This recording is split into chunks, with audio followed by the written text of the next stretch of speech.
Good morning বন্ধুরা, তোমরা সবাই কেমন আছো? আশা করছি তোমরা সবাই ভালো আছো, সুস্থ আছো। আমরাও ভালো আছি, সুস্থ আছি। আমি ডেইলি রান্না হয়ে যাওয়ার পর রান্নাঘর যেভাবে পরিষ্কার করি তা তোমরা আজকের ভিডিওতে দেখতে পারবে। এক্ষুনি রান্নাঘর পরিষ্কার করতে যাবো, তার আগে গামছাগুলো ধুয়ে নিচ্ছি। এখানে আমাদের মুছার গামছা, রান্নাঘরের তোয়ালা এগুলো আছে। তো এগুলো ফার্স্টে আমি গরম জল দিয়ে ভিজিয়ে রেখে দিয়েছিলাম। তো এখন হচ্ছে কেচে নিচ্ছি, কেচে নেওয়ার পর ধুয়ে নেব। তো আমার সকালবেলা স্নান হয়ে গেছে, পুজো হয়ে গেছে, আর ওর বাবা অফিস চলে গেছে, আর আমার ছেলেও স্কুল চলে গেছে। তো আমারও ভাত খাওয়া হয়ে গেছে সকালবেলা। খেয়ে দিয়ে তারপরে আমি গামছাগুলো ধুতে আসলাম। তো খাওয়া হয়ে গেছে, বাসনগুলো রান্নাঘরে আছে। তো তোমাদেরকে তো বলেছিলাম যে আমি রান্না হয়ে যাওয়ার পর হচ্ছে রান্নাঘর পরিষ্কার করি না, একবারে খেয়ে দিয়ে তারপর রান্নাঘর পরিষ্কার করি। তো সকালবেলা রান্না হয়ে যাওয়ার পরে কিছুটা বাসন ওর বাবা ধুয়ে দেয়। কড়াইগুলো ওর বাবা ধুয়ে দেয়। কোনো দিন দুটো করা হয়, কোনো দিন একটা করা হয়, তাও ওর বাবা ওগুলো ধুয়ে দেয়। প্রেশার কুকারও ধুয়ে দেয়। কোনো দিন কড়াই থাকলে পরে ওটা আমাকে তখনকার ধুতে হয়। আমাদের যেগুলো মুছার গামছা ওগুলো আলাদাভাবে কেচে ধুয়ে নিতে হয়, আর যেগুলো রান্নাঘরের তোয়ালা ওগুলোও আলাদাভাবে ধুয়ে নিতে হয়। কারণ রান্নাঘরের তোয়ালাগুলো তো অনেক তেল থাকে, তাই জন্য মুছার গামছাগুলো আলাদাভাবে ধুলে পরে ভালো মতন পরিষ্কার হবে। নাহলে যেটুকু তেল হচ্ছে ধোয়ার পরে একটু হলেও তেল থেকে যায় রান্নাঘরের তোয়ালাগুলোর মধ্যে। তো মুছার গামছাগুলো যদি একসাথে ধুই তাহলে তো হচ্ছে রান্নাঘরের তোয়ালার তেলগুলো ওই মুছার গামছার মধ্যে লেগে যাবে।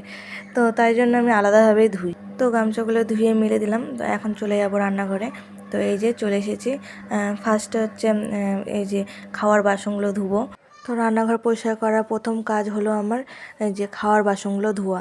তো এগুলো যেগুলো হচ্ছে সকালবেলা খাই সেগুলো বাসন এগুলো।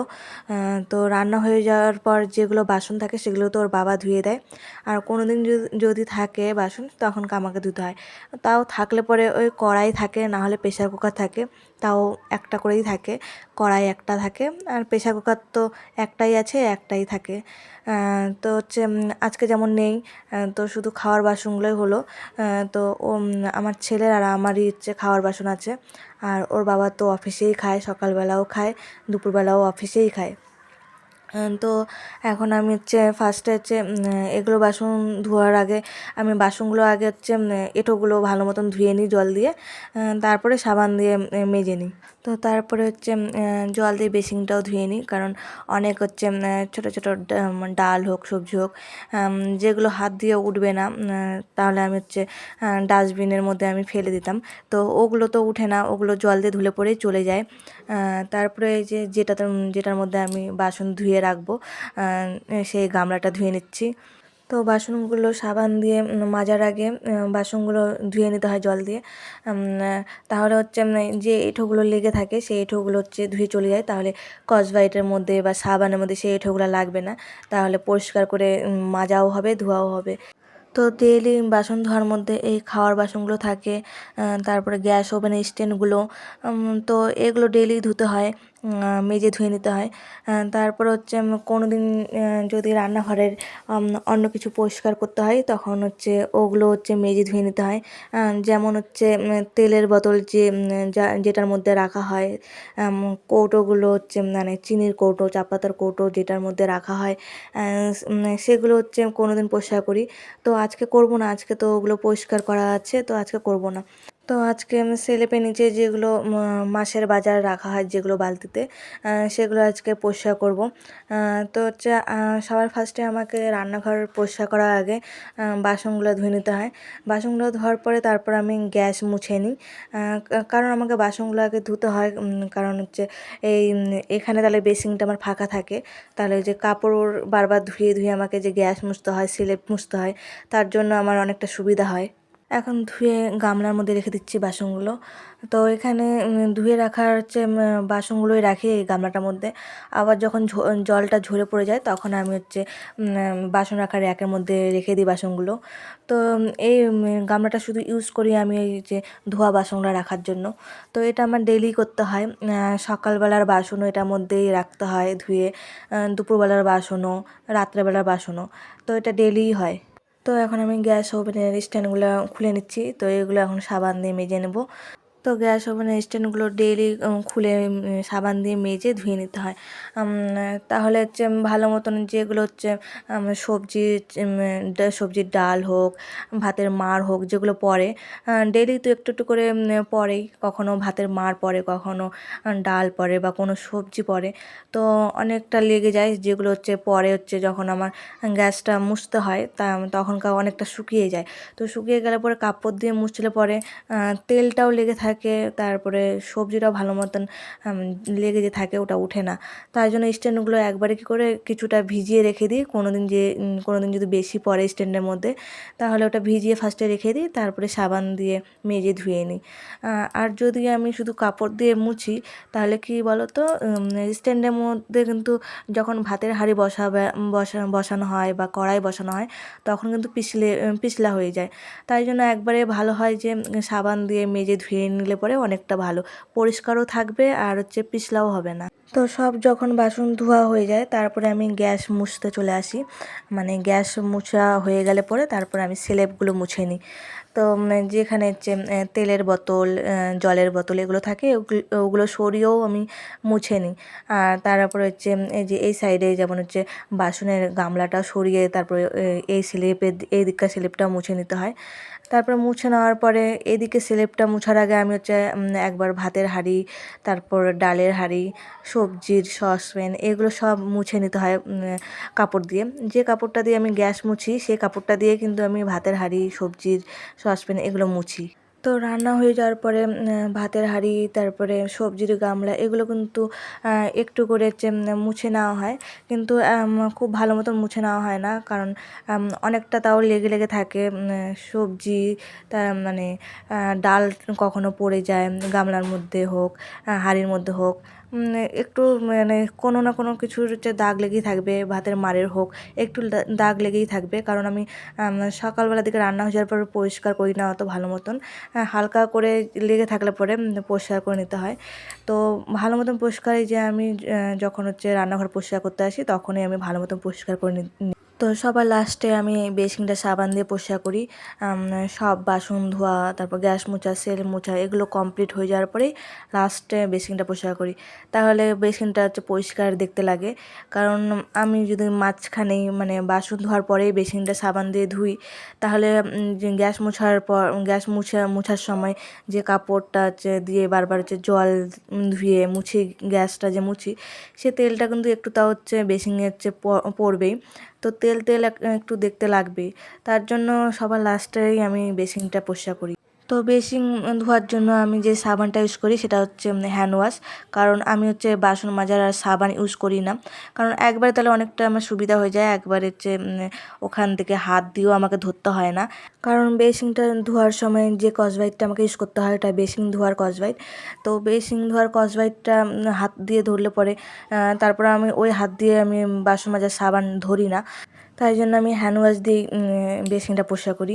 দুটোই বেসিন, বাইরের বেসিনটাও আমি হ্যান্ড ওয়াশ দিয়েই পরিষ্কার করি, আর রান্নাঘরের বেসিনটাও হ্যান্ড ওয়াশ দিয়ে পরিষ্কার করি। তারপরে বেসিন পরিষ্কার করার পরে বেসিনের উপরের জায়গাটা কাপড় দিয়ে যে মুছে নিচ্ছি। তো এই জায়গাটাও আমাকে ডেইলি পরিষ্কার করতে হয়। কারণ হচ্ছে বাসন যে মাজি, সেই সাবানগুলোর ছিটা কিন্তু ওই জায়গাটা পড়ে, আর দেখতে কিন্তু খুব বাজে লাগে। তো ডেইলি তো এইটুকু জায়গা কাপড় দিয়ে মুছে নিতে হবে। যেমন হচ্ছে গ্যাস মোছার স্ল্যাবগুলো যেমন মুছতে হয় ডেইলি, তেমন কিন্তু বেসিনের উপরে জায়গাটাও কিন্তু আমি মুছি। তো রান্নাঘরের স্ল্যাবের উপরে জায়গাগুলো আমার খুব ভালো মতো পরিষ্কার হয়ে গেল। তো এখন নিচে আমি হচ্ছে এই যে মাছের বাজার যেগুলো বালতিতে থাকে, ওগুলো বালতি আর চালের ড্রামটাও ধুয়ে মুছে নেব। এইগুলো আমাকে ডেইলি মুছতে হয় না, সপ্তাহে 2 দিন করে মুছি। কারণ রান্নাঘরে আরও জিনিস আছে যেগুলো আমাকে সপ্তাহে 2 দিন করে মুছতে হয়।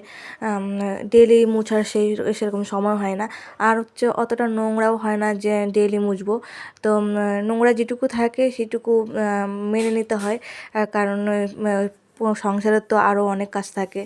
তো ওই জন্য আমি সপ্তাহে 2 দিন করেই পরিষ্কার করি। তো এগুলো এরকমভাবে হচ্ছে সপ্তাহে 2 দিন করে মুছে নিতে হয়। আর হচ্ছে ভালো মতন পরিষ্কার করতে হলে পরে আমাকে সব আবার বালতি থেকে সব কিছু বের করে নিতে হয়। তারপরে এগুলো কলপাড়ে নিয়ে যাই, তারপর সাবান দিয়ে আবার মেজে ধুয়ে নিতে হয়। তো ওটা হচ্ছে ডিপ ক্লিন করা হয়। আর হচ্ছে এটা হচ্ছে হালকা করে মানে যে ধুলোটা লেগে থাকে সেই ধুলোটার জন্য এই কাপড় দিয়ে মুছে নিতে হয়। তো আমাকে ডেইলি রান্নাঘরে কোনো না কোনো জিনিস হচ্ছে হালকা করে মুছে নিতে হয়। রান্নাঘরে ছেলেপের উপরে যেগুলো কাজ দেখলে ওগুলো তো ডেইলিই করতে হয়। তাছাড়া এই যে যেটা নিচে এখন কাজটা দেখছো, বালতিগুলো যে পরিষ্কার করছি, এগুলো কিন্তু আমার ডেইলিকার কাজ না রান্নাঘরের। তো এগুলো হচ্ছে সপ্তাহে 2 দিন করে তোমাদেরকে তো বললাম। তো আজকে এটা করে নিচ্ছি। কোনো দিন আবার হচ্ছে এই যে যেগুলোতে আমার ডাল, তারপরে হলুদ, লবণ এগুলো যে থাকে র্যাকটার মধ্যে, তো ওগুলো কোনো দিন আমাকে হচ্ছে পরিষ্কার করতে হয়। তো ডেইলি একটা করে আমাকে জিনিস রান্নাঘরে পরিষ্কার করতে হয়। তো আজকে শুধু হচ্ছে এটাই পরিষ্কার করা আছে নিচে। তারপরে এগুলো পরিষ্কার করে নিয়ে যে জায়গাটা থাকে সেই জায়গাটা আমি ভালো মতন জল দিয়ে ভালো মতো মুছে নেব। তো এরকমভাবেই ডেইলি আমার রান্নাঘর পরিষ্কার করতে হয়। তো আমি একসাথে সব কিছু পরিষ্কার করি না, সেরকম সময় হয় না। তাই জন্য আমাকে কোনো দিন এই এই জায়গাটা পরিষ্কার করতে হয়, কোনো দিন আবার র্যাক মানে ডাল, লবণ, হলুদ যে র্যাকটাতে থাকা হয় সেই র্যাক, তারপর কৌটোগুলো পরিষ্কার করতে হয়। তো আমাকে ডেইলি একটা করে করতেই হয় পরিষ্কার। তাই জন্য আমার হচ্ছে এরকমভাবে হচ্ছে সপ্তাহে রান্নাঘরের দিকেও আমাকে সময় দিতে হয়। একসাথে রান্নাঘরের যত জিনিস আছে সব যদি পরিষ্কার করতে যাই, তাহলে আমার বাকি কাজ যেগুলো সংসারে আরও যেগুলো কাজ করতে হয় সেগুলো কিন্তু হবে না। কারণ রান্নাঘরে প্রচুর জিনিস থাকে যেগুলো হচ্ছে পরিষ্কার করতে হয়। তো ওই জন্য ডেইলি একটু কোনো দিন হচ্ছে বালতিগুলো পরিষ্কার করতে হয়, কোনো দিন বাসন রাখার র্যাক, কোনো দিন হচ্ছে কৌটা রাখার র্যাক, এগুলো পরিষ্কার করতে হয়। তো ডেইলি হচ্ছে একটু একটু করে পরিষ্কার করলে পরে কিন্তু জিনিসগুলো পরিষ্কারও থাকবে। আর হচ্ছে সে চাপটাও থাকবে না যে আমার হচ্ছে একবারে সব পরিষ্কার করতে হবে। কারণ হচ্ছে ডেইলি একটু করে পরিষ্কার করলে পরে জিনিসগুলো পরিষ্কার থাকবে। তো আমি ডেইলি দুপুরবেলা এইভাবে রান্নাঘর পরিষ্কার করি। তো এই যে আমার রান্নাঘর পরিষ্কার হয়ে গেছে।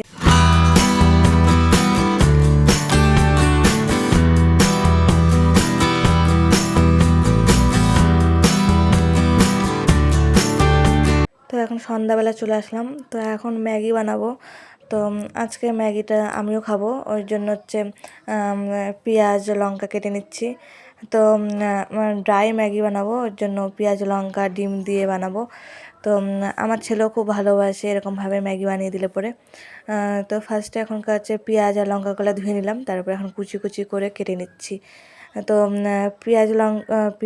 পেঁয়াজের চোচা ছুলে তারপরে আমি ধুয়ে নিই, তারপরে ধোয়ার পরে তারপর পেঁয়াজটা কুচি কুচি করে কাটি।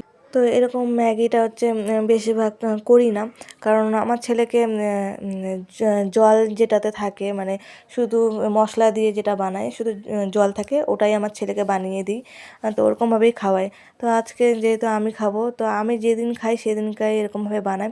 আবার কোনো দিন যদি আমার ছেলে খাওয়ার ইচ্ছা হয় ওর একার, তাহলে ওকে ওই দিন বানিয়ে দিই। তো আজকে আমিও খাবো, তো ওই জন্য একবারে অনেকটা বানিয়ে নিলাম। তো এই যে আমার ছেলের আর আমার ম্যাগি নিয়ে নিলাম। তো এর মধ্যে একটু ওপরে সস দিয়ে দেবো, সস দিয়ে কিন্তু খেতে খুব সুন্দর লাগে। তো আজকে দুপুরে আমি ভাত খাইনি, তো ভাত খাওয়ার ইচ্ছা ছিল না, ওই জন্য হচ্ছে ম্যাগি একটু বেশি করেই বানিয়ে নিলাম, যে ম্যাগিটা একটু খাই যাতে পেটটা ভরে। তো এই যে এখন রাত্রে ডিনার করব।